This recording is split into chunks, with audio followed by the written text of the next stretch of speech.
অনেকের জীবনকে ক্রিপল বানিয়ে দিচ্ছে। রোগটার নাম হচ্ছে গাউট। এটা আমাদের লোকালি অনেকে এটা গেটে ব্যথা বলে। রক্তে যখন ইউরিক অ্যাসিডের মাত্রা বেড়ে যায় তখন এই ইউরিক অ্যাসিড ক্রিস্টালগুলি আমাদের জয়েন্টে জমা হয়, জয়েন্টটা ফুলে যায়, লালচে হয়ে যায় এবং প্রচণ্ড ব্যথা হয়।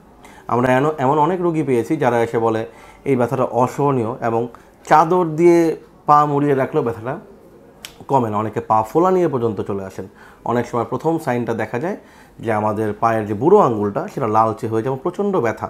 লাইফস্টাইল ডিজিজ মানে you are the creator of your own pain. মানে আপনার কিছু জীবনযাত্রার অনিয়ন্ত্রিত জীবনযাত্রার কারণে হয়তোবা আপনি এই গাউটের আক্রান্ত হচ্ছেন। তো হচ্ছে অতিরিক্ত রেড মিট, যেমন গরু, খাসি, এগুলো প্রতিদিন বা প্রতিনিয়ত প্রতি উইকে 2-3 বার করে খাওয়া। এবং যদিও আমাদের দেশের মানুষজন সি ফুড খুব একটা অ্যাভেলেবল না এখানে, যারা খান এটাও একটা রিস্ক ফ্যাক্টর ফর গাউট। এছাড়া মদ্যপান অথবা অতিরিক্ত স্থূলতা, যেটাকে আমরা বলি মেটাবলিক সিনড্রোমের পার্ট হিসাবে এটা হতে পারে, অথবা কিডনিজনিত সমস্যার কারণে এটা হতে পারে। আবার ফ্যামিলি হিস্ট্রি যদি থাকে তাহলেও এই গাউটটা হওয়া সম্ভব।